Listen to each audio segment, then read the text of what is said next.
We're going to hold for a few minutes.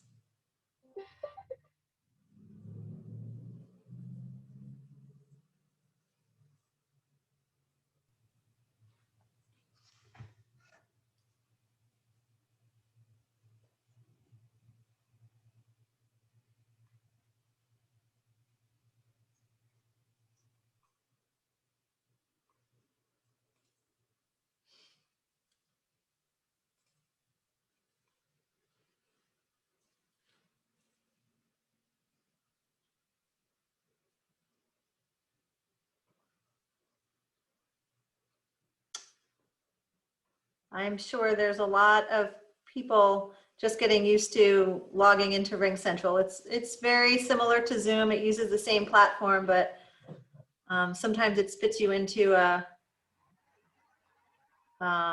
request for downloading the app. I know that happened earlier today. So I just want to wait a couple minutes in case people are still trying to log in. Kim, one of the participants is having difficulty connecting to the audio, so it's if we could just wait maybe another minute to see if they get connected. Okay, all right, sounds good. And do we know if we have any phone calls coming in? Most everybody seems to be through computer right now. All right, wait another minute. I'll just double check with the municipality, see if they can hear us or not. Okay, thank you.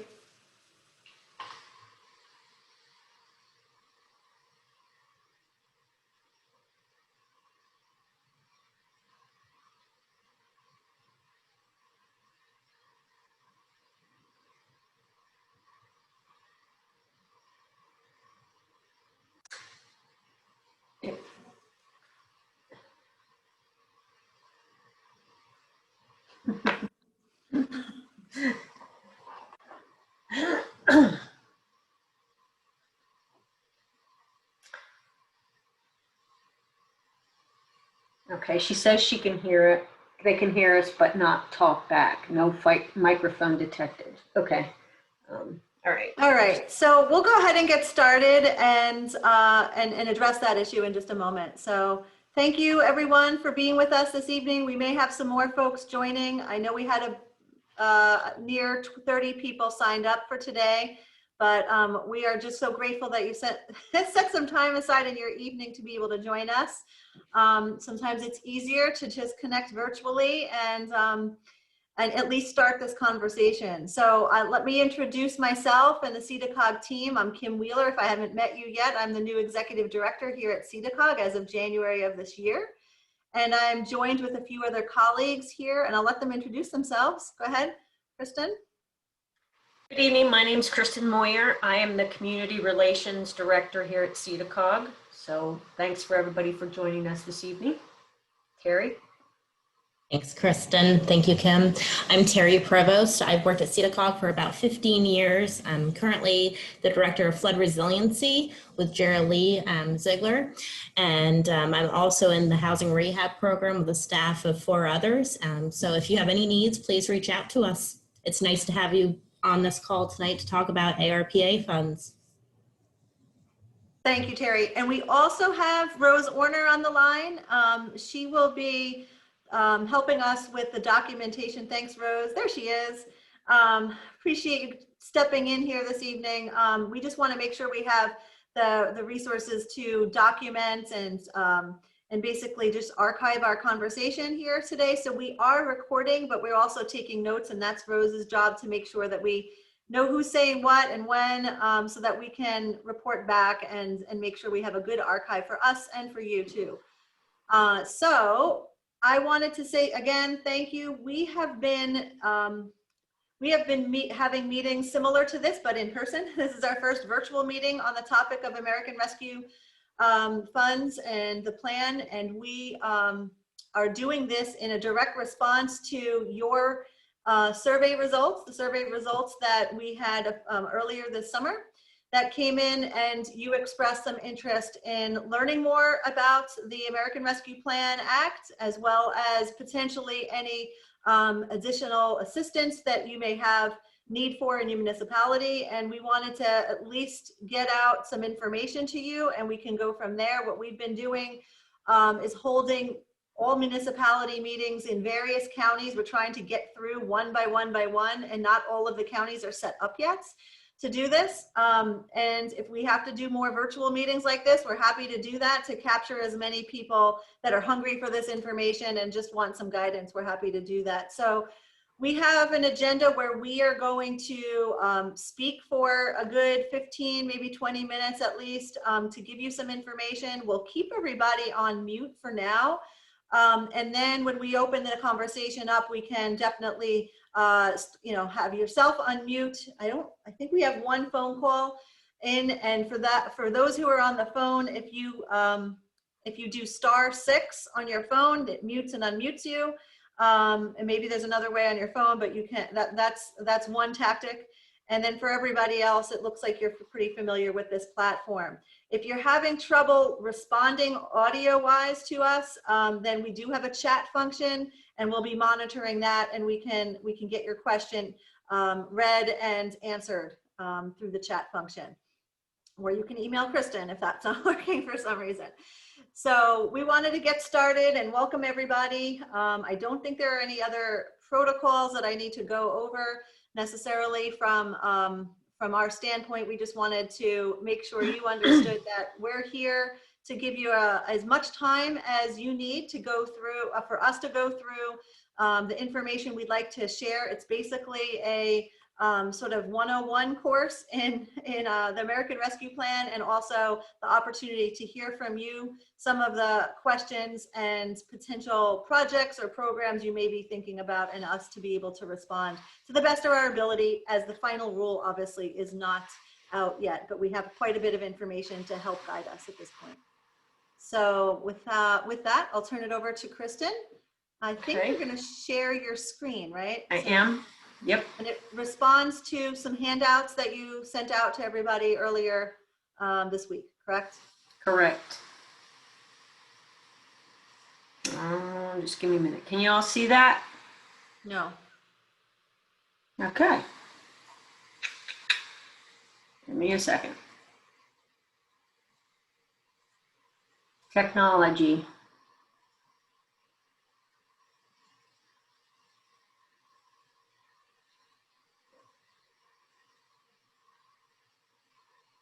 Give me 1 minute. Sorry about that. Because when I share the screen, it goes away on my screen.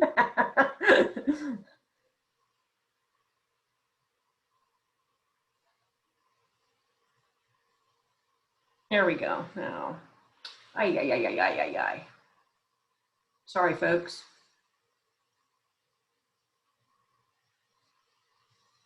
Give me 1 second.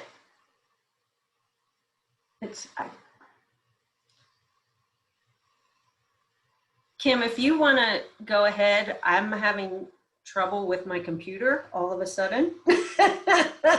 So I think I'm going to have to log back in and log out. I apologize, or I can just talk if you guys want. So till I'm having technical. Go ahead.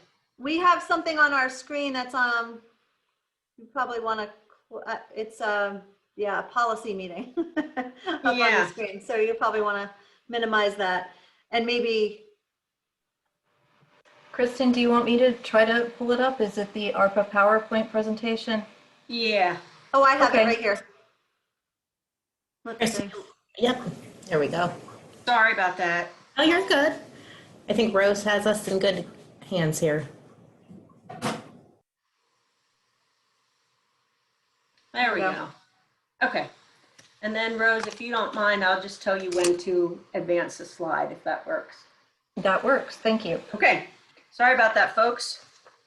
Luddite Kristen trying to figure out screen sharing. So, so what I want to do, if you can go to the next slide. I'm not sure how many of you are familiar with SEDA COG, but we have our mission statement on the next slide, which really we are an economic and community development agency located in Lewisburg. And that is our mission statement, and we're here to enhance the quality of life and economic advantage for residents and businesses in the 11 central Pennsylvania counties. And we have lots of programs. I won't belabor those, but if you need more information on that, please reach out to us. Rose, if you could go to the next slide. This just shows that the region that we cover. So we cover as far west as Center County, as far north as Lycoming, as far south as Perry, and as far east as Columbia, and all those counties in between. Our board is comprised of, board of directors is comprised of a county commissioner from each of those 11 counties, as well as an at-large representative from each of those 11 counties. We were formed in the early 1950s. Currently, we have around 100 employees, and the figure there that the 500, we've invested over almost 547 or 540,000 or million invested in our region. And we serve almost 7,000 people in our population. There are 295 municipalities that we serve within the 11 county region. So again, if you have any questions regarding our other services, I'd be happy to entertain them offline. You all have my email, but I think what you're here to learn about tonight is the American Rescue Plan. So Rose, if you could go to the next slide, that would be great. So I want to cover some basic things about the rescue plan. As you all know, that this was adopted by the federal government through the Department of Treasury. We are still waiting for the final rule to come out. So right now we're operating under an interim final rule. So what I could say for most of you is be patient, because we're not sure when that final rule is going to come out. I did have a conversation with Senator Casey's office a few days ago, and the Department of Treasury accepted comments on this interim final rule, and they received over 1,500 comments. So they're waiting through those comments before they will release the final rule. So if you are chomping at the bit to spend your funds, you can, but I would just caution you. Of course, I'm not an attorney, but I would definitely caution you on, you may want to wait to spend funds until the final rule is out. And Kristen, yes. do you want to mention that many of the questions that went into U.S. Treasury have been answered, and with some pretty specific responses of whether or not projects, are eligible or not. So you can talk a little bit about that, because although the final rule isn't out, we have some answers to some of the questions we've been hearing around the region. Yes, we do Very have specific. we do have some specific answers. And for those of you who are not aware, the Treasury has a series of frequently asked questions on their website. It is treasury.gov.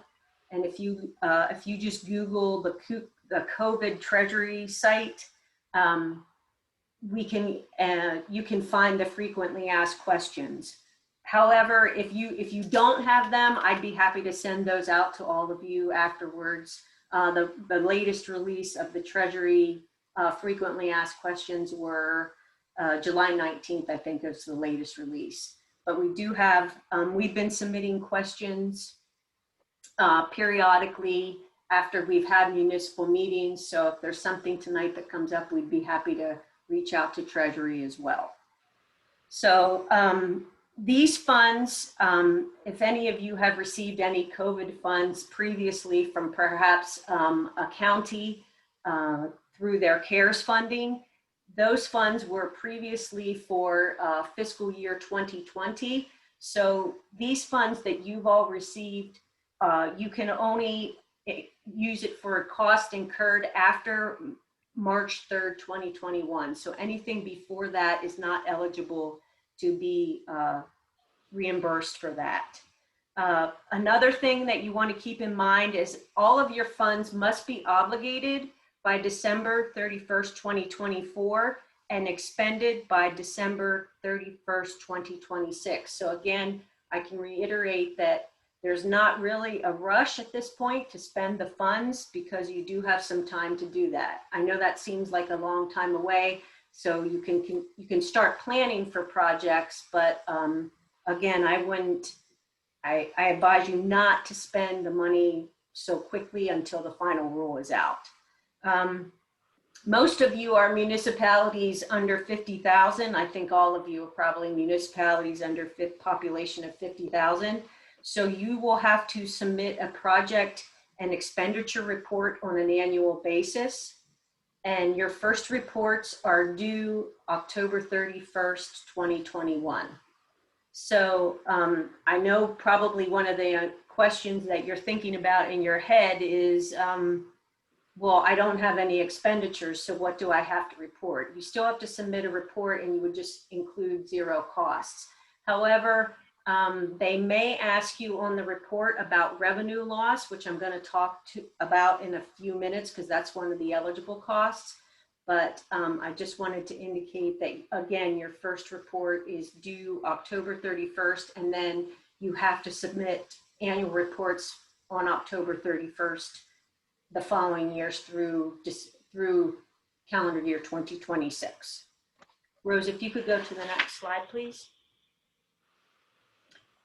When you're doing reporting, the CDFA number is 21.027, and that's for auditing reporting requirements. So you will need to include that number on all of your reports. One of the questions that we've gotten quite a bit from municipalities is if the funds have to be deposited into an interest-bearing account. They do not. You can, but the interest that is earned will not have to be returned to Treasury at this point. And there again, there's the information about the frequently asked questions that I mentioned earlier. And that's a link, hyperlink, but again, if you need the frequently asked questions, I'll be happy to email those out to you. Can you go to the next slide, please? Does somebody have a question? I'm in a meeting. Oh, sorry. Oh, okay. So these are the eligible, some of the eligible uses of funds. And the one that we wanted to mention first, because you have to report it on your first report, is to calculate lost revenue. And I'm not sure if any of you have done that, and we're going to talk a little bit more about this, but we do have the ability to help you calculate revenue, lost revenue. And Terry's going to go into that in a little bit, but I just wanted to throw that out there. And what I can't, I was going to share a screenshot, but since I'm not very good at it, I do have a chart. I sent out a chart that has the different types of lost revenue. So when you think about lost revenue, like you could also include the reduction of your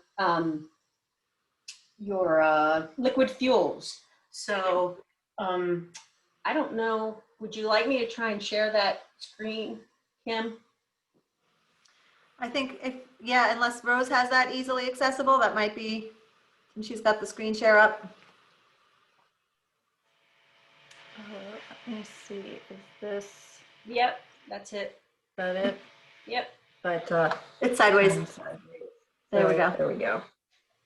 Yeah, if you can just make that a little bit bigger. So this chart that looks like Christmas trees explains the different types of revenue loss. So green is things that you can count as revenue loss. So we've heard of that a lot of municipalities think they don't have lost revenue, but our finance department can help you calculate lost revenue if you provide them your audited fiscal books from 2019 through 2020. So those are some of the things like liquid fuels, any kind of sales tax that you've had reduction in. So if you have questions about that, we should probably entertain them now, I would think. So Rose, could you unmute anybody, everyone? Anybody has questions about lost revenue? Sure. Anyone?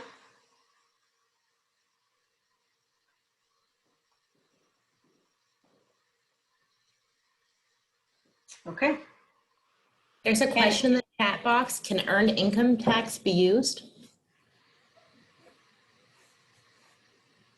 Yes, I think so. As a lost revenue, yes.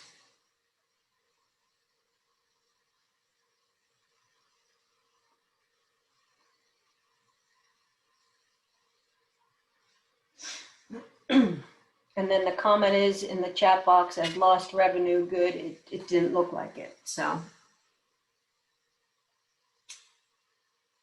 Anything else? There's another chat.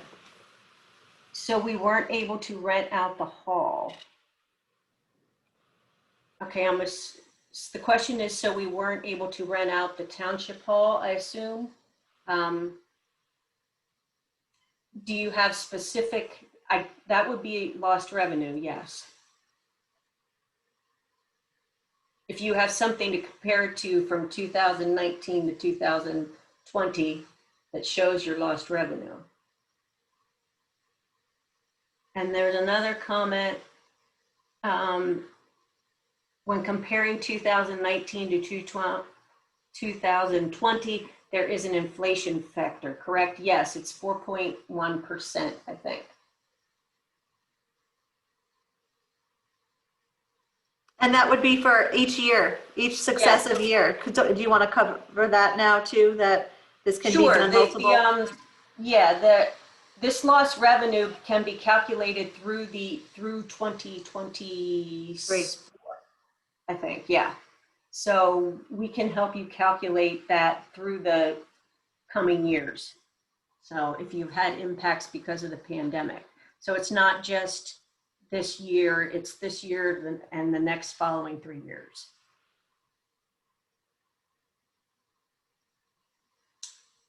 And Terry has a comment in the chat screen. Municipalities are permitted to calculate the extent of reduction in revenue for 4 points: December 31st, 2020, December 31st, 2021, December 31st, 2022, and December 31st, 2023. And that some municipalities may experience lagged efforts from the pandemic. So you can look forward calculating lost revenue. And again, our finance department can help with that if you so desire. Liz, did you have a question? Oh, no. Okay. Anybody else? Hi, this is Derek. For the lost revenue, does it have to be does it have to be this year as far as 2021, or did it have to be 2020 through whatever the years that you mentioned? It's beginning March 3rd, 2021, but they have to compare it. This is where it gets out of my realm, and I'm not a finance major. So if somebody else wants to take this question, Kim or Terry, I'd be happy to have you help me chime in there.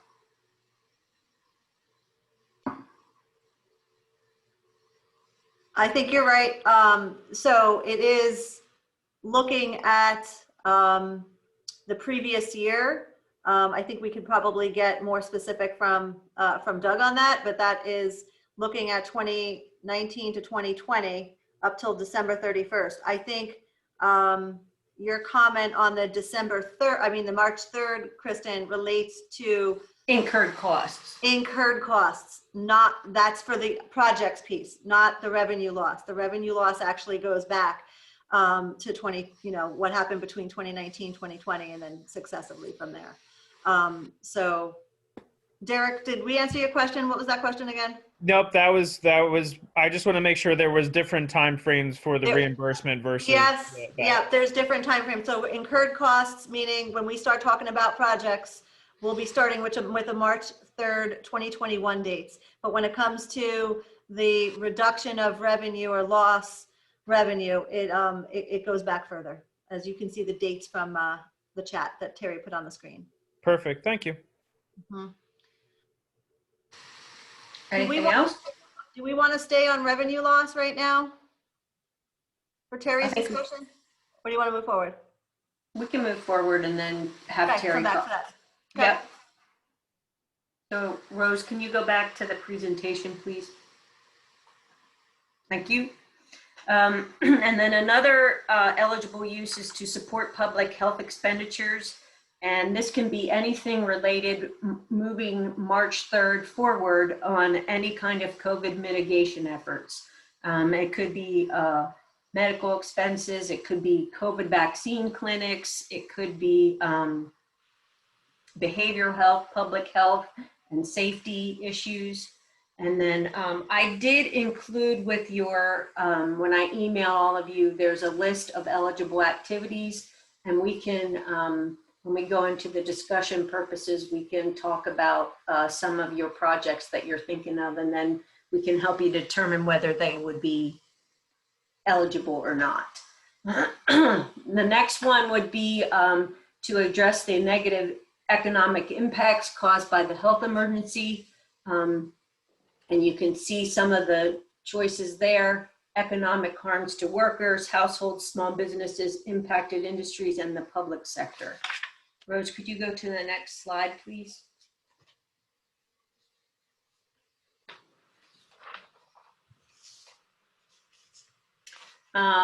You can also provide premium pay for essential workers. That could include nurses, it could include EMS staff, it could include 911, it could include police forces, anything that, any of your workers that were used to help with the COVID relief efforts. So, and if they still are doing those kind of things, you can offer premium pay to them as well. And then one of the biggest ones that we can, you can use funds for, that we've heard a lot of uses for, is to invest in water, sewer, and broadband infrastructure. And I'd just like to note that that does include stormwater infrastructure, and also includes one of the recent frequently asked questions. Somebody asked about parks and recreation facilities, and you can use that because what we've been finding is a lot of the parks, there was an increased use of parks and recreation facilities due to the pandemic. So you could use the funds to pay for costs associated with improvements to park and recreation facilities. Can you go to the next slide, please? Again, this is the back of a Treasury handout that I sent along with all of you to just go into a little bit more detail of the different types of eligible costs. I'm obviously not going to read that. I know you can all read, but I just want to highlight the ineligible uses. And you cannot reduce, oh, there you go. Changes in net tax revenue must not be offset with the funds. So I incorrectly stated that earlier in a question. That's my fault. And then you can't put any of the funds into a pension fund. So we'll double check on that earned income tax revenue to make sure that's an eligible cost and get back to you on that. So, because here it's saying reductions in revenue. So I know that was a question earlier with revenue loss. Okay, you can go to the next slide. Kristen, Yes. I think that reduction in revenue would mean, like, if you lowered your real estate tax rate between year A to year B, Yep. you wouldn't count that as a loss. But if your revenue went down because there was a loss in earned income tax, that's okay. Right. But if you reduced your rate, you couldn't count that. Okay. That makes sense? Yes. Thanks for the clarification. You're welcome. Okay, next slide. I think that's, yeah, so I know that the Department of Community and Economic Development isn't supporting, isn't managing this grant. However, we have heard from them that they are encouraging communities to think about regional projects. And one of the projects that I can, comes to mind is in the village of Richfield in Juniata County. Now, they are not using ARPA funds, but it was a regional project that was water and sewer for the village of Richfield. The village of Richfield in Juniata County is actually on the county line of Snyder and Juniata counties. And both of those counties contributed funds to make improvements to that facility because there was not public water and public sewer. So they worked together, two different counties worked together to do that project. So just start thinking about, you know, if you have regional sewer projects. I live outside of Watsontown, so I know that several municipalities went together to combine the Milton Regional Sewer Authority, and I know some of the ARPA funds, some of the municipalities might be thinking about using ARPA funds for that as well. So just try and think of regional activities, not necessarily just within your municipality. Maybe there's something that you can do jointly with the municipality. So we're just trying to help you think a little bit outside the box. So I think it is now time for the regional project discussions. So we want to turn that over to Kim. Sure. One thing we didn't do at the beginning of this conversation was just go through our attendance. And we kind of just want to make sure we know who's here from what municipalities and what counties, because we have multiple counties with us tonight. So if you wouldn't mind, I'll take that pause right now and Rose will document who we have with us. And then as we move forward, if you are wouldn't mind, again, if you're suggesting a project or a question, just mention what municipality you're at. So everybody can hear where that's coming from. That would be helpful. So I'm going to just go through my screen really quick, because that might be the easiest way to do it, rather than everybody not knowing who's speaking next. So I'm going to go through my screen and start with Wanda. Could you tell us what municipality you're with? I'm with Burnside Township in Center County. Burnside. Burnside.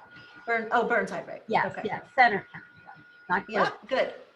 Wanda, how much money, do you mind just letting us know how much money you received in ARPA funds? We 43,000, something close to that. Okay. Okay. Thank you. Great. Thanks, Wanda. I'm going to go to Nancy Zimmerman. I want to talk to you. She's going to want to talk to you. Nancy, are you there? Okay, I'll come back to Nancy. Oh, she's, I see. She is not able to speak. So Nancy is from Mifflintown in Juniata County. Obvious. Okay, that's great. And we probably have it in our archives, but do you know how much you are receiving in Mifflintown Borough? We just did that one the other day. Forgetting. Oh, wait a second. Oh, first amount was 47. So we're looking close to 100 there total. Okay, thank you. All right, I'm going to go to Kathy Noonan.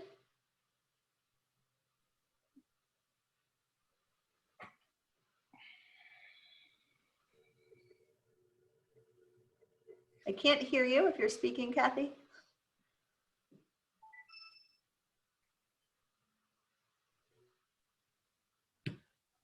All right, I'll come back. Kathy's from McEwensville Borough.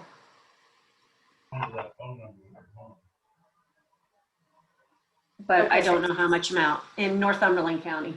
Yep, in Northumberland. Okay, great. So we got Center, Juniata, Northumberland, and I have Wendy. Could you share with us what municipality you're with?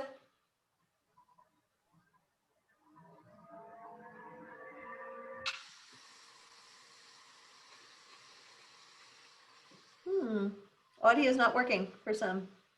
Wendy's from Mount Pleasant Township, Columbia County, no microphone, Okay. $82,000. I don't want to click on it. Yes, This you're- year, yeah, so, yep. Okay, all right. And so Mount Pleasant Township is, Columbia. okay, great, wow. Got the nice spectrum here. Okay, so we have 82 times 2. Okay, great, thank you. Vaughn Murray, good to see you, or good to hear you. We have West Chillisquawkee, right? You got it, Northumberland County. And our first allocation was a little less than 140. So we should be about 280 till we get done. About 280. Okay, great, thank you. Thank you. Barbara Schaefer? I'm from Penn Township, Center County. Okay. And Say my again? my first payment was $62,853.86. Wow. Well, thank you for being so specific. Excellent work. Excellent work. Appreciate the attention to detail. Okay, great. Thank you. Thank you very much, Barbara. I have Ron Zangari. Oh, let's see. I can't see your whole. I can't see your whole name. Maybe it says what municipality he's in. All right, I'll move on to Rain.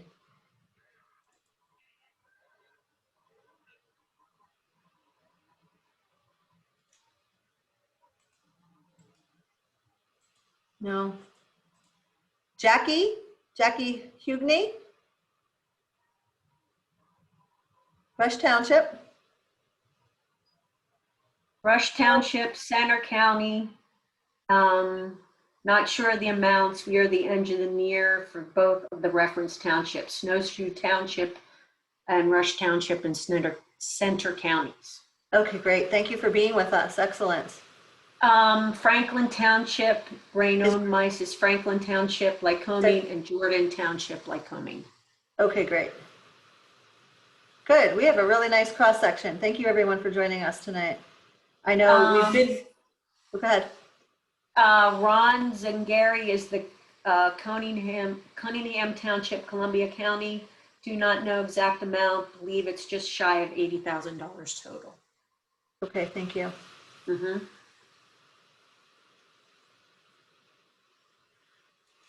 At least I can see the chat feature. All right, let's see. How about Sandy? I'm Sandy Ryder, and I'm from the Snowshoe Borough, Center County, and I don't know what the amount is. Okay, that's fine. Thank you, Sandy. Deb Zimmerman, did I get you? Oh no, that was it, Nancy. This is Deb Zimmerman from Walker Township in Center County, and our amount was $248,903. Total amount? That's this year only. Oh, just this year. Okay, thank you. You'll get another tranche of that, everybody, next year. Should be the same exact amount. All right, Derek, we have the city of Sunbury on the line. Yep, Derek Backer, City of Sunbury, Northumberland County. Our total is $979,913.16, and we did receive our first amount of $489,956.58. Okay, excellent work. Thank you. Yep. Yeah, you could see the range. I think we started out with, yeah, you know, down, we've had some municipalities that are at 20, 25,000. We had a 43 today, and all the way up to almost 1 million here. So we have quite the range in our region, as you can see. Liz, are you speaking on behalf of any particular municipality? No. Oh, I could start my video. No. I'm just joining in this evening because I have communicated some of the ARPA things to the municipalities, and I'm going to have to go here soon for another engagement. But for the Center County folks on the line, if they don't get all their questions answered tonight, I know that they can certainly reach out to you and to Kristen, and I'm sure we're going to be talking about this more at the regional meetings as well. Okay, good. Okay. All right, well, all right. Let us know. We'll funnel information to you if it comes from your municipalities, and likewise, if you need to lean on us. Thanks for joining us and being part of the conversation. Okay, thanks, Sue. All right, I think we have Orange Township on the line. What county are you, Orange Township? Columbia County? Can you hear me? Yes, we can hear you. Okay. 64,000-ish Total? for the first installment. Okay, great, thank you. Great. Susan Wagner?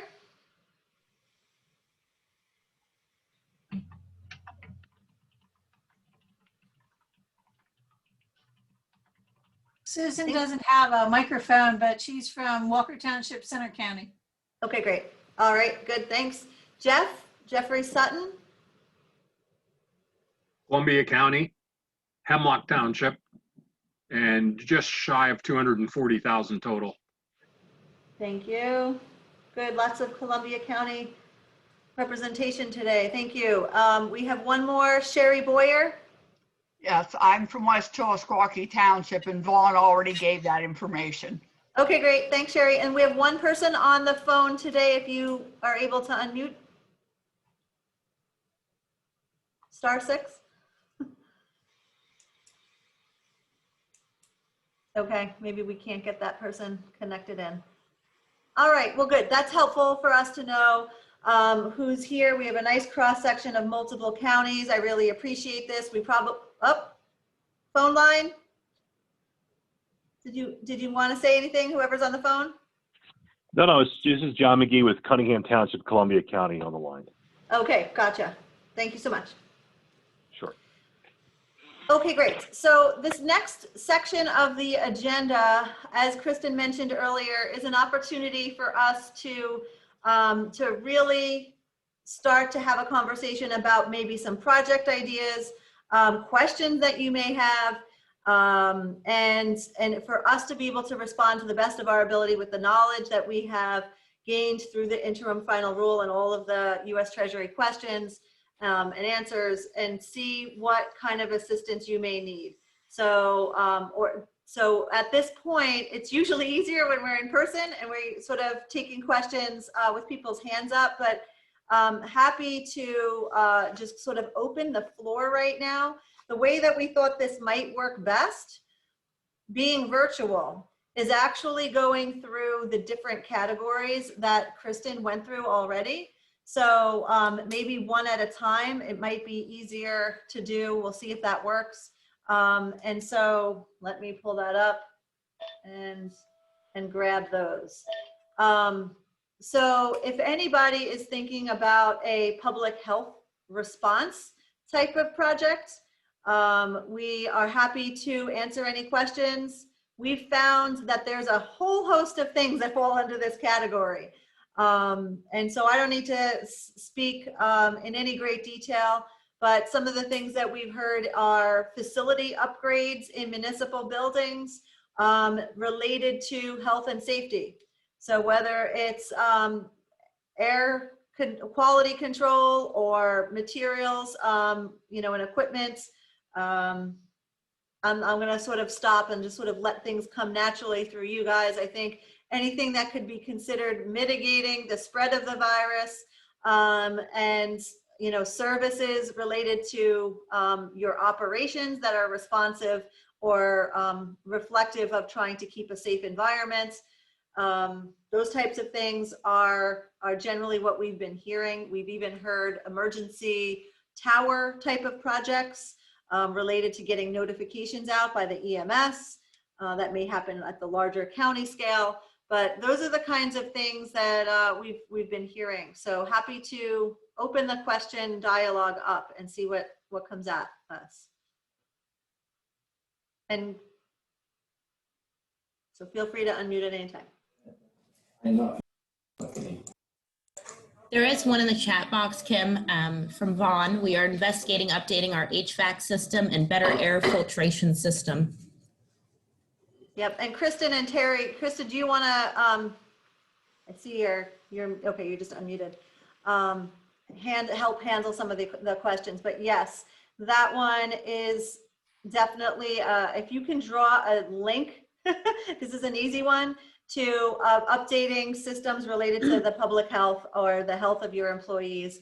That is a pretty pretty easy home run in terms of being a eligible activity. Solar for the Borough Hall is a question. I'm not seeing that one, so you must be getting that directly. So go ahead. I am, yep. Okay. I'm not sure how you would, well, it could be green improvements. There is a green improvement. We'd have to check on that. It's not really a public health. My guess is that would probably be, you probably have to classify that under the lost revenue cause and then transfer the money from the lost revenue, calculate the lost revenue and then do it that way, would be my guess. I don't know that there's a category for solar at the Borough Hall.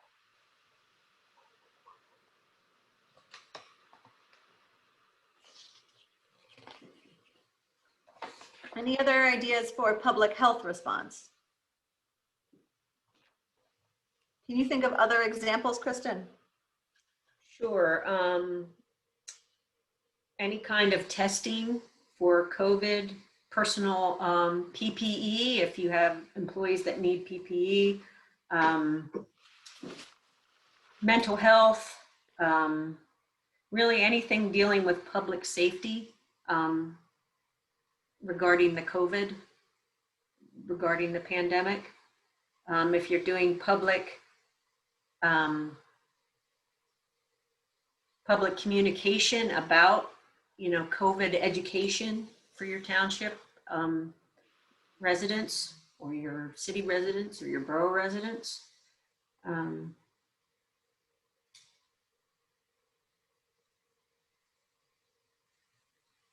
Couple chats coming in. Yep. What about upgrades to facilities to provide equipment for better remote? Yes, that would be a public, for better remote meeting participation. Yes, that would be an eligible cost. And the next one is flooded basement at the EOC. Emergency Operations Communications Office and Community Center.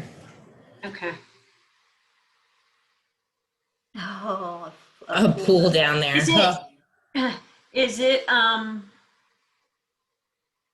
a storm water issue or surface water or the flooding? How's the flooding caused?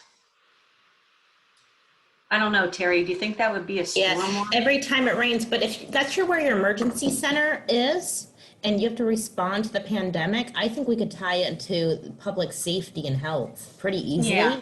It's got quite a nice nexus to COVID right now. Every time it rains, it floods. Yeah. Well, then I would think that you have an issue that you're not, it's making it difficult for you to, you know, Respond do to your job. calls. Continuance Absolutely. of government, yeah. It has to be a stormwater issue though. If it every time it rains, there must be backups. I'm not sure where Wendy's from. I can't remember which municipality, but it's interesting. Mount Pleasant. Is it Mount Pleasant Township? Or Columbia County, I think. Columbia? Yeah. Definitely could work through ARPA, maybe some EDA. Obviously, it's a critical facility, so FEMA money, but yeah, definitely a nexus to COVID. You'd want to strengthen your argument, make sure you document your files well. Of course, we're always here to help with those kinds of things as well. But if you can't respond to emergencies in regards to the pandemic or getting calls or getting your folks out, your EMA folks out to where they need to be, that's a public health issue. So it's very doable. And depending on the type of project, if it's mitigation of stormwater impact, you know, that, you know, it falls into both categories. So it's like Terry said, it's a pretty strong COVID or pandemic impact. But if there's street or site improvements that need to be made, all of those things would be an eligible activity because it's stormwater and operations. Correct. So I think it's going to fall under both categories, public health and infrastructure for sure. Yep. Yep.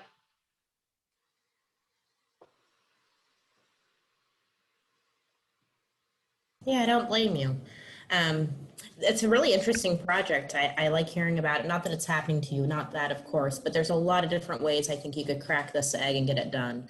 ARPA might be the easiest way to do it if you have enough municipal money to get that done.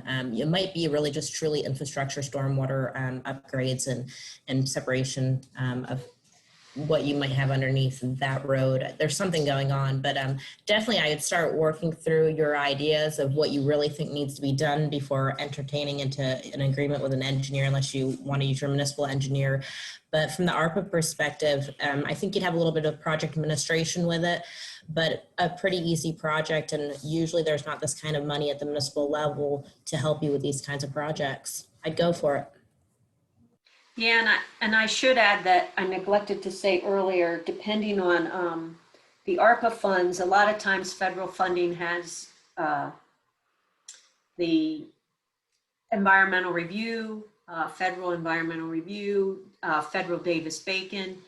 These funds do not have that. However, depending on how high your project costs are, it may trigger some Pennsylvania prevailing wage.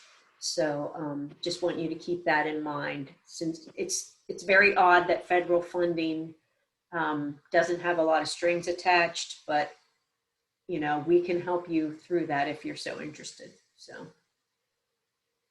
– Can I ask multiple questions? Absolutely. Go ahead, Derek. So I read that fire departments, police department, fire, police, and other public safety services are eligible for provisions expenses. I mean, that's very vague. Could that run the gamut, really? I mean, you're talking from, I don't know, a pair of boots for the police officer all the way up to if you need to put money into a new fire station type deal because of consolidation. Would that kind of run the gamut and everything in between? I would think that you probably have to have some kind of COVID tie-in. So just, you know, purchasing boots might be a little,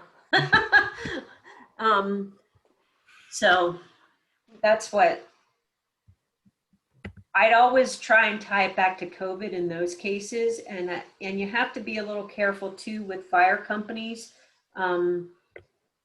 We don't have actual, through the interim final rule, whether they're eligible or not based on the nonprofit status. It's very vague in that realm too, because some fire companies, in the past with other federal funds, they had to be a 501c3, and a lot of fire companies are not. Yeah. We don't have that clarification at this point. Okay. So I would definitely wait until the final rule comes out for that one. Okay. We have had that conversation, Derek, about fire companies, and I think once we have the final rule, it'll be maybe a little bit more information. However, to Kristen's point about drawing a line of impact or ability to respond, I know you could probably argue just about anything, even from a pair of boots, but you'd really want to make sure that you're documenting, or they're documenting as a request to the city, for instance. That would be a request to the city for these funds. Or it's your own city fire department, isn't it? Okay. So they're going to need to show that they can't, that they're at a disadvantage to being able to provide the needed services. And particularly as it relates to crises, or the pandemic. We had a question a couple weeks ago about a ladder truck, and it had been on the docket of things to purchase for many years, and it was getting close to being able to, get to the purchase status until COVID happened, and revenues and fundraisers, were no longer there, and they were down revenue. So it's, it depends on if they don't have a ladder truck and they need to get to that top floor of that 8-story building, or, there's probably arguments you can make, but documentation and impact of not having that equipment and being able to provide the public response is going to be critical here. So doing the due diligence and documenting that argument is going to be really important for the municipalities when they're working with any of the groups and organizations that they're going to distribute monies to. And to that point, again, it may be different in the city of Sunbury, but to many other municipalities, they don't own their fire and EMS, or their fire services and ambulatory services. So they would have to enter into an agreement, like a sub-agreement with the requirements for adhering to all the federal guidelines would then be on them to ensure that they're complying. So all of that is the critical steps you would want to make sure are in place if you're sub-granting any of the funds out from your municipality. Okay, thank you.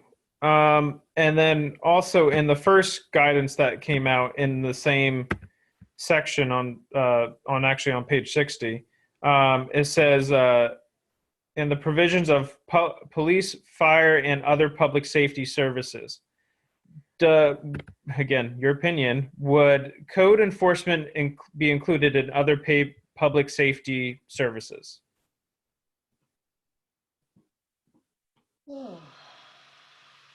I don't know if we've gotten this one before. Let me think about that, Kristen.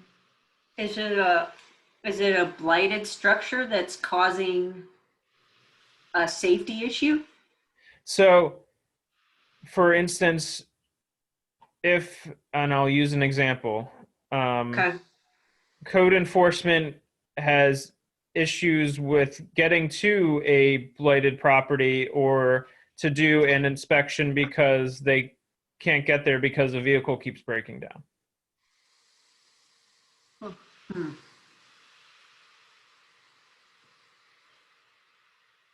I find a lot of gray area questions, so I apologize. Yeah, that's a great one for sure. And so the funds would be, oh, go ahead, Terry, go ahead. This is Terry from SEDA COG, Derek. Good evening. Just thinking about it, isn't the city have quite a large QCT, the Qualified Census Tract, based on HUD? And so then I think you have a lot more room for leveraging these funds in different gray areas than maybe other places do.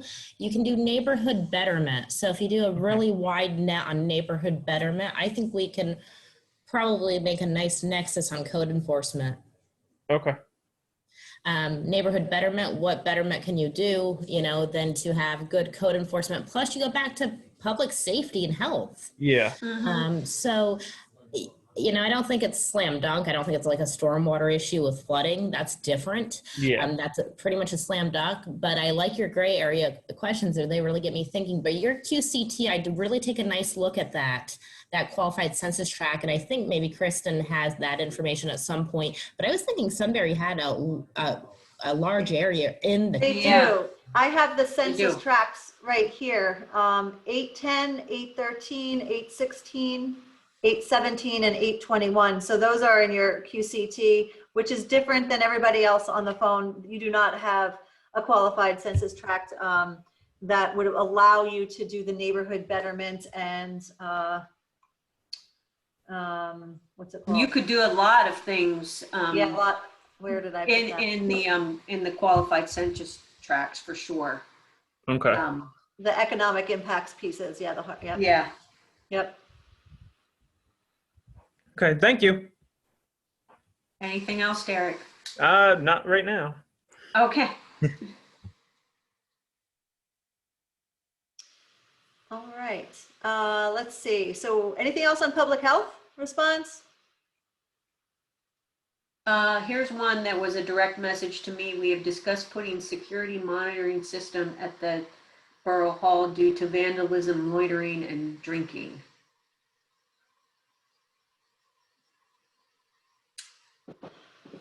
I'm not sure about that one. I'm not. The only thing I can tie that back to is if there's again a lost revenue in the Borough Hall, and then you could do those improvements.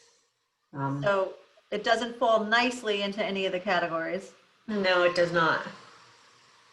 So on that point, we should explain that the lost revenue calculations that are completed, and fill in the gaps here, Kristen, but once those, if you do have revenue loss calculated, and you basically can set that money aside, and then it does, that money that's revenue loss that you're capturing back out of these ARPA funds for any revenue loss can be set aside and used for things that are anything you need for general operations, for government, for government use. So if it's something that the municipality needs to get done for whatever, government use purposes, you can, you do not need to find that COVID impact or that pandemic impact. It's, and you do not need to worry about that. So that's what Kristen means. Like if you have revenue loss determined, then you can basically use those funds for just about anything that you need. Yeah, that's, That doesn't fit into neatly into one of the other eligible use categories, if that makes sense. Okay. We have anybody looking at premium pay for essential workers? Anything like that in this group?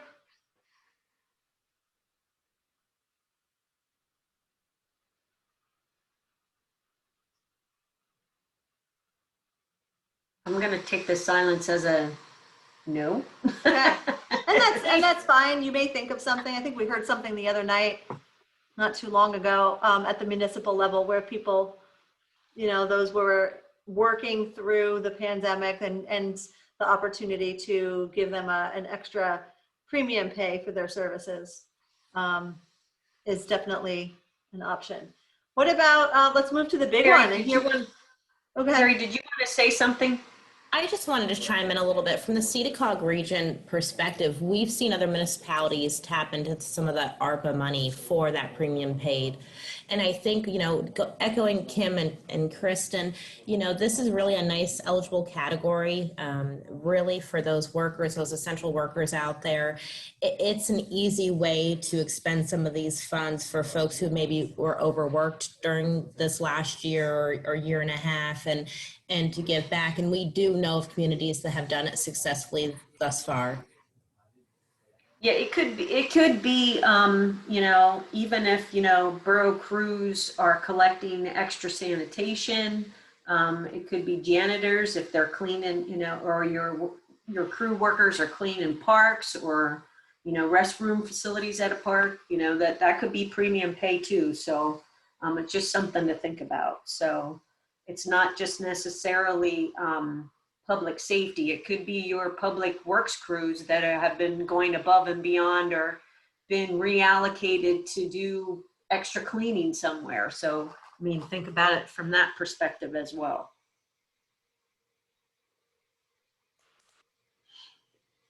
All right, we'll move on to the big kahuna, the water and sewer infrastructure category. That's where we seem to have the most project ideas coming up. So who would like to start with a project? And that includes the stormwater and the parks that Kristen spoke about earlier as well. This is Deb Zimmerman from Walker Township.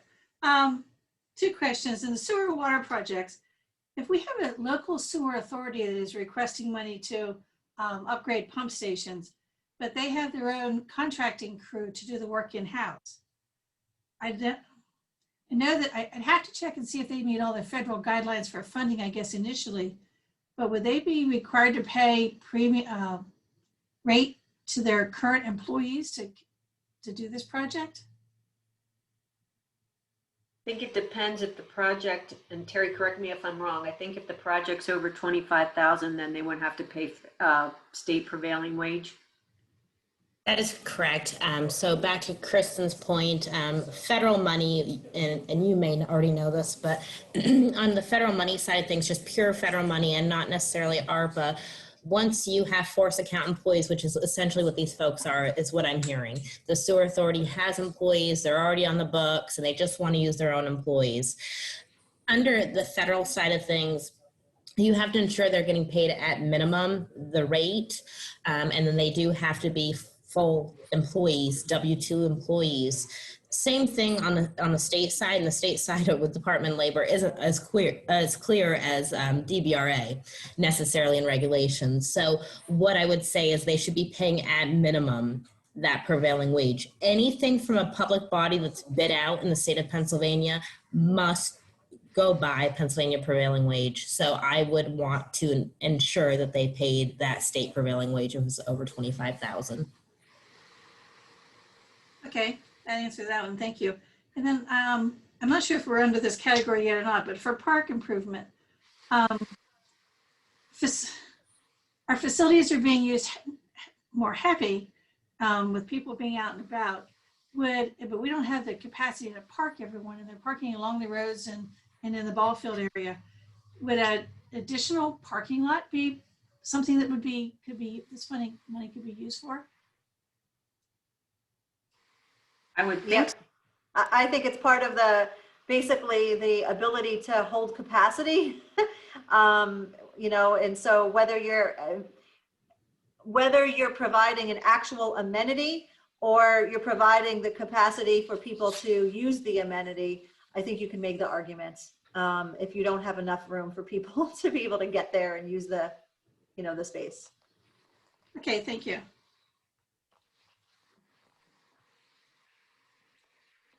Other ideas under sewer, water, parks, and stormwater? I think this kind of goes along, sorry, it's Derek. This kind of goes along with the last question I was asked, but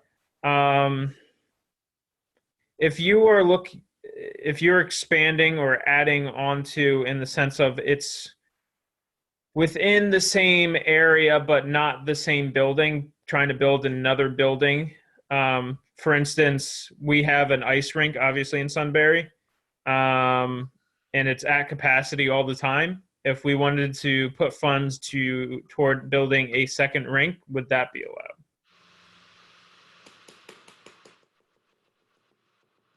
It's an indoor facility. Yeah.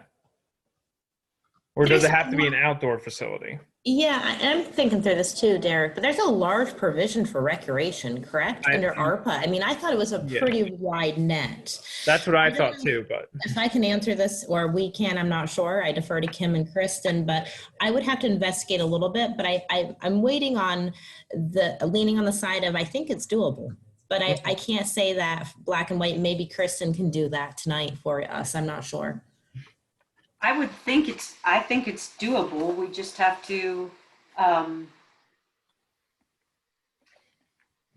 we have to be creative on how we think about that. Perhaps, it's too crowded and you have to do overflow because of COVID. If there's ways to get adequate ventilation in the new facility, I'm thinking out loud here, Derek. Mm-hmm. So, but I think it's probably doable. So. Okay. Sorry for all the tough questions. Yeah, from a capacity of space, like Terry said, it's a pretty broad, we can look into this further for sure. We don't want to give a hard and fast answer, but just like, hey, we have we have outdoor recreation fields or amenities, whether it's trails and otherwise, and it just can't handle the existing demands or the growing demands. It's sort of a similar case that you would be making, which is the expansion of a facility. And particularly with the crowdedness that happens in that facility, that might be a way to make that argument, but we can continue to keep that on the radar screen and see if we can get a more solid answer. The indoor requirement is tripping me up. Fuzzy. The indoor facility. The indoor for park, and Terry might be right, it is broad enough, but indoor expansion for facilities for municipalities is that's a public health response, and this should be too. It probably falls into both categories, but for instance, we've had counties and municipalities ask us about, well, we can't fit everyone in the secretary's office when we're having a public meeting anymore. We all used to huddle around our desk and we can't do that anymore. Can we build an expansion onto our municipal building to be able to include a conference room, or a public meeting room? Yes. There we go. There's the connection there. So this could be similar and maybe toggle both categories. Okay, thank you. Yeah, and we have one in the chat, replacing water and sewer lines in the park. This is from Nancy. I believe I think she's from Mifflintown Borough, but maybe I'm not right on that. Yes, on the water and sewer lines in the park. Storm sewer drain work on the streets, yes. They keep, I'm assuming the Borough Council is asking about curb cuts.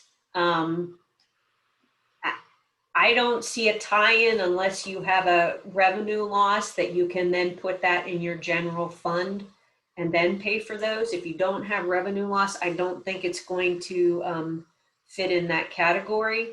And then water company also wanted money to reimburse to replace water lines that needed to be moved when we replaced a bridge. Depends when the construction was done. If it was done prior to March 3rd, 2021, then you're not going to be able to reimburse for that. And it also depends how it was procured. Like if you bid it out and they just paid, the borough crews to do that, that could be a little tricky if they weren't paid prevailing wage like Terry discussed earlier. So, but definitely if the expenditures were prior to March 3rd, 2021, then no, it's not eligible. Oh, she says it's to be started and finished in 2022. Then yes, it could be eligible. And it doesn't need to be a reimbursement then? No, but it would have to be properly procured and bid out.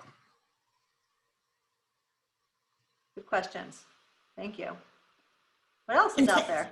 And to echo that about, looking at a project now. So Nancy, this is a good project. Kristen talks about this, went through everything with you. My biggest thought is you need to follow 2 CFR 200, and I get into these terms and regulation, but essentially the biggest thing is that you want to make sure you do everything properly as far as more than just procurement. Procurement's like the first thing where you trip up.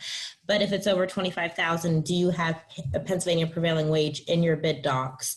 Do you have a seatbelt usage law in your bid docs? I mean, it's a little bit of a silly stuff, but there are pieces on your contract that are being tied back from the ARPA money.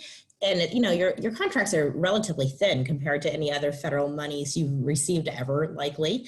But there are certain regulations that you will need to build into your bid documents. So I would be careful just, yes, this is doable, and then rushing to do it. There are steps that you really need to be under consideration. Thank you. Good points.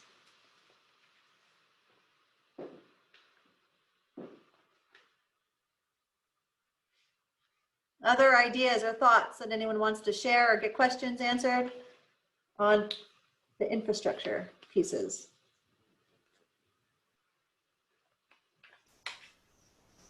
Hi, Barbara Schaefer. Can you hear me? We can hear you, yes. The office has been in my home for 37 years. Can I use the money to put an office building up? Your house? Yes. I have a room At your in the back of house? my house. Where do you meet? We meet at an annex for a church in Coburn. But I do have, once in a while, the board will come here to my office and meet, which is very crowded. Yeah, well then, I mean, goes back to the comment that Kim made earlier. That's a public safety issue. What happens if you have people that want to come to your municipal meeting and you don't have adequate space for them, or social distancing or all that stuff? Right. What do you, in the building that you're using, does that have it? The church annex or whatever you referred to? Depending how many attend. Yeah. For a normal meeting, we can keep our distance, but if we have any issues, it wouldn't work. Yeah. Well, then I think, I think you have a case there. You just have to make sure that you got to be, I've said this before in a couple meetings, you got to get your creative writing juices going and make sure that you tie it back to, especially in that regard, you need to tie it back to COVID and the safety issues of the public. So you just have to keep that in mind. Well, and I do water and sewer bills, so it could be something for water and sewer as well, an office. Are you thinking the office would be on municipal grounds somewhere though? Oh, yes, we do have a piece of ground we could put a municipal building on. Okay, just making sure you weren't thinking of an annex to your house or your garage. Oh, no. So as long as it's on public municipal land, Yeah. you're good. Okay. Yeah. Yeah. Okay, thank you. Yeah, and it's crazy to think, right? After all these years of not having money to be able to build a project like this, that you really might be able to get something like that, an asset built for your community like that. So let's continue to watch the final rule come out, make sure we don't have any, disallowance of something like that. But that's the way we're interpreting things that are handed down to us so far. Okay, thanks. Yep.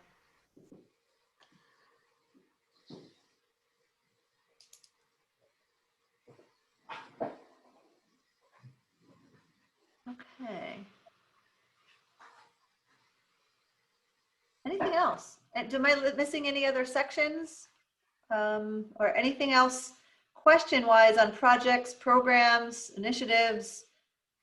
Anything else that you guys are thinking about that you have questions on before we move into the next piece of our agenda, which won't be long, but we do want to hit something else with you. This is Deb Zimmerman from Walker Township again. I have a question about a nonprofit animal shelter that's in our county. And I don't know that they're considered essential workers, but someone had to continue to, feed and take care of animals throughout COVID. The shelter doesn't have a large enough reception area to do the social distancing that has been required, so they've had to shut down to the public, which does give it a loss of revenue.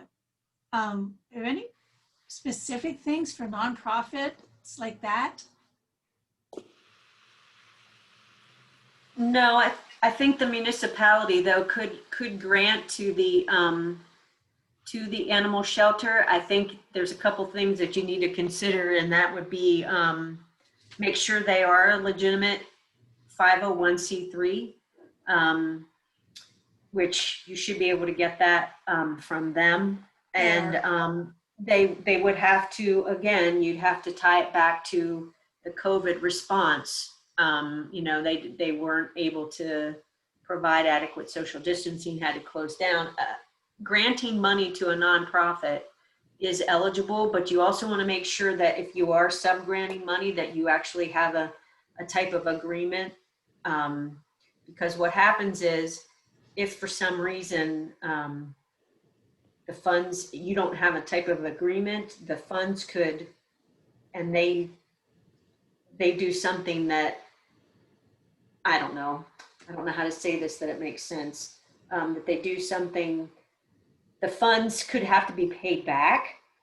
So you want to make sure that you have some type of agreement, because the clauses that are you're to adhere to, they have to adhere to as well. So you want to make sure that you have some type of an agreement. And we do have sample agreements that we could help you with that. Okay. Sorry, I just got buzzed by a fly. Sorry about Thank you. that. And also back to the sewer water subcontractors.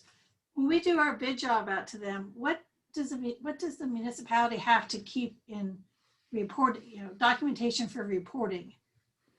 When we get to report our expenditures at the end of each year, we need to submit bid documentation and documentation from the subcontractor? No, I don't think so. I think you just have to submit a report annually on the expenditures. I don't think you have to submit the actual bid documents, but you want to make sure that you have all of those things and keep them in a file, because you could eventually be audited on it. So you want to make sure that you keep everything. You do have to have all those in place. You're not going to have to submit those kinds of things to Treasury. They're not going to go into that kind of detail. Okay, thank you. Mm-hmm.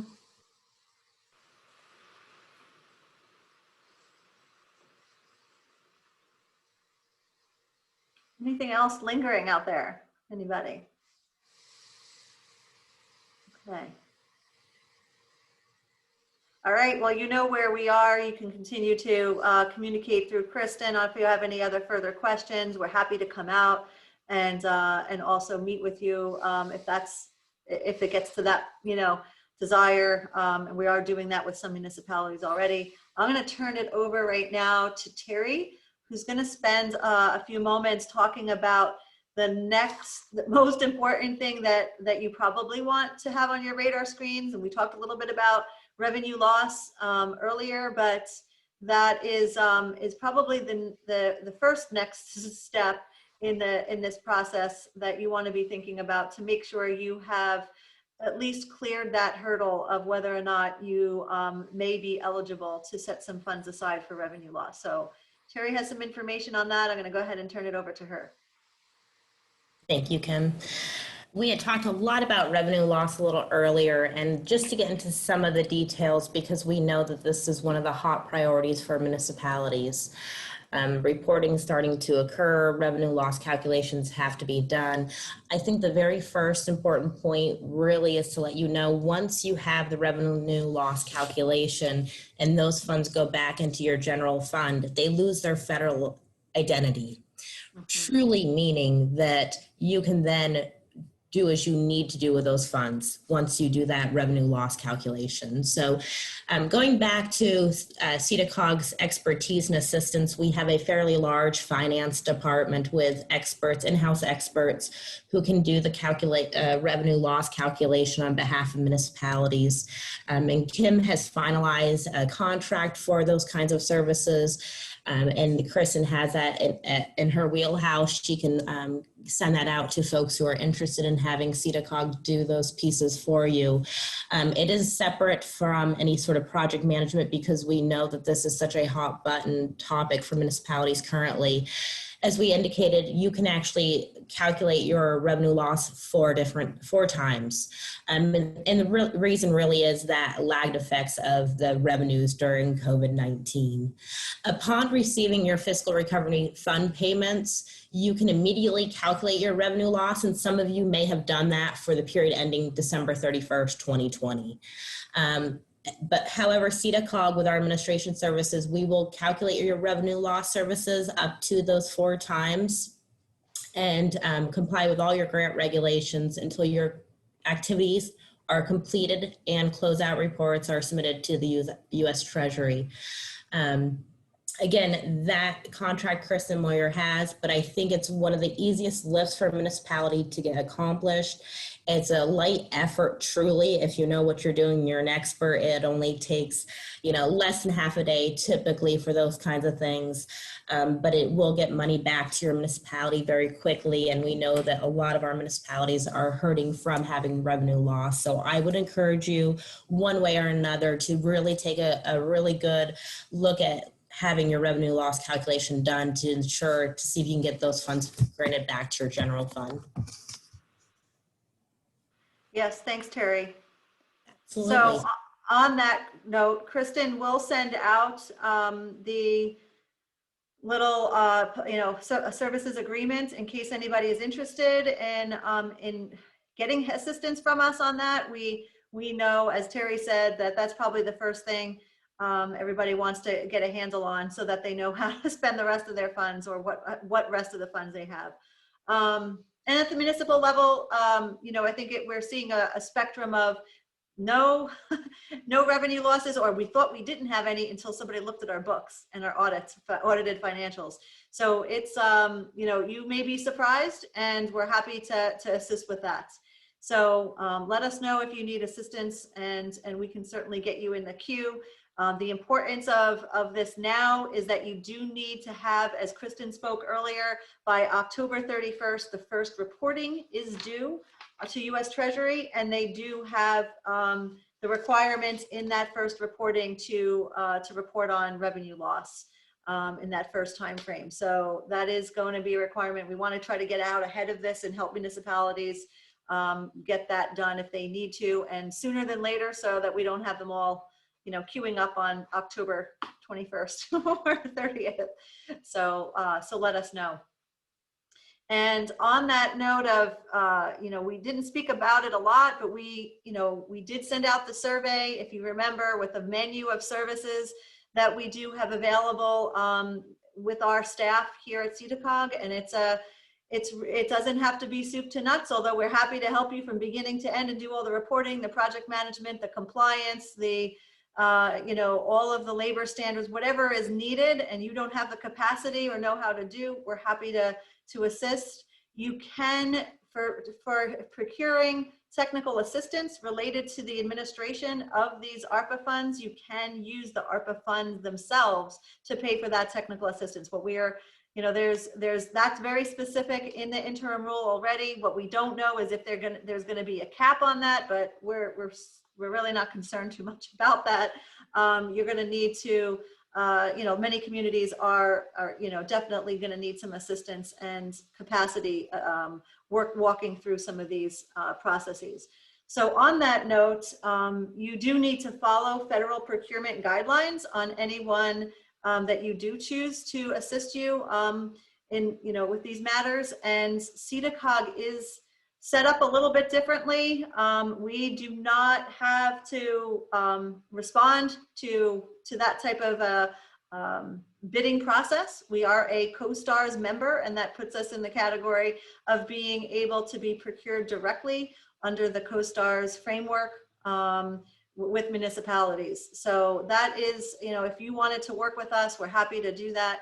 Please let us know. And we're sort of taking this as an approach to it. It's not, you know, there could be many different pieces that you're interested in procuring with us, whether it's just the reporting or if it's just the project management or everything. And we're looking at we are putting together a scope of services that does allow for a difference in depending on the type of project that you're doing, whichever, you know, depending on the eligible use category, whether it's public health response, whether it's a sewer and water infrastructure project, they're going to be requiring different levels of capacity and technical assistance to you. So it's not going to be a one size fits all percentage base across the board. It really is going to be dependent on the type of project that you have. So we're going to need to understand what that is. And where it is in the process. Do you have design and engineering done? Do you need that done? Do you know where in the process of getting these projects done are you, and what do you need help with? So we're happy to talk that through with you at any time, and just wanted to offer that to you. You know how to find us. Kristen or Terry, did you want to add anything specific to that I missed? No, I'm just echoing your thoughts. And Kristen, I didn't mean to chime in too quickly. Under 2 CFR 200, the super circular, what it requires for federal funds to be expended is that you procure for professional services. So, and just echoing what Kim said, really what that means is if you hire someone to do this work, you must go through that proper procurement, not just county code, not just, you know, borough or township code, but also follow the federal regulations. So under 2 CFR 200, under that procurement, the Commonwealth, the state of Pennsylvania has a CoSTARS, which meets all minimum federal procurement requirements. So it does cover that. So no matter what SEDA COG is allowed to be used under that CoSTARS engagement. And that was something Kristen Moyer had done for us about 5 years ago, working through that so that the procurement didn't actually have to be done every time. So it's an easier extension of your staff at any time you need to use us. Right. Good point. Yeah, and I do have an additional question in the chat, a question about the reporting.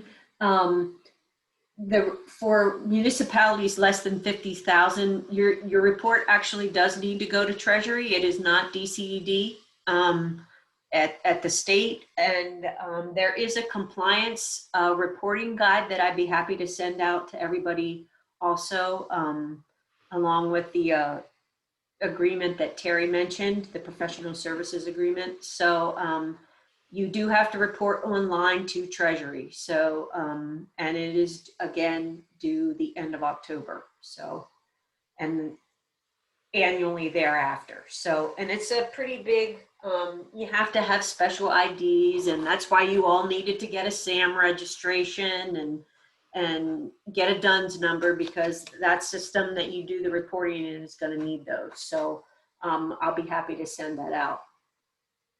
Yeah, there, to Vaughn's point, there was some back and forth for, or about the 50,000 reporting to DCED. So maybe we heard that first.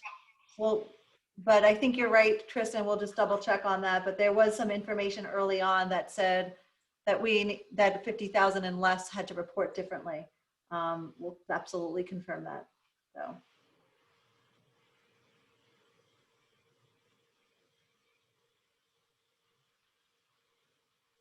Yeah, you're welcome. Other questions? Yeah, I'm looking at the report right now. And you guys are all non-entitlement units under this funding. There's not an interim report required, but there's a project and expenditure report that's due to Treasury on October 31st. But we will definitely verify that, because I'm pretty sure that DCED is not involved in this at all anymore. Okay. We'll send that message out to everyone, just to be clear. We'll double check that, because I know that had been a message at one point. So we'll just double check on that.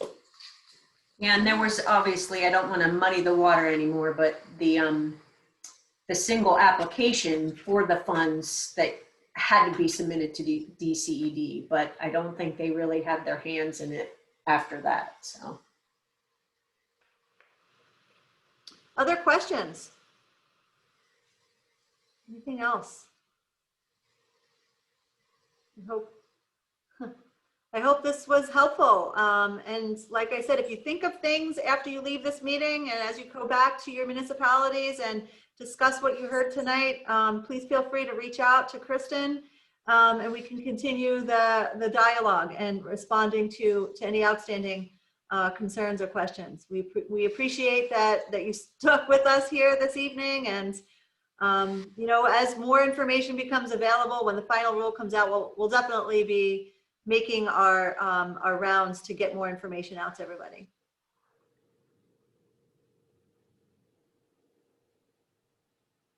Terry, Thank Kristen? you very much. Appreciate it. Yeah, you're welcome. You're welcome. Thank you. Yeah. Okay. Well, with that, I think we'll close. Thank you, Kristen and Terry, for being here with us, and Rose for documenting the meeting. We appreciate everybody's time here tonight, and we'll be in touch. We hope to hear from you. Thank you. Yeah, you're welcome. Thanks. You're welcome. Good night. Good night. Good night.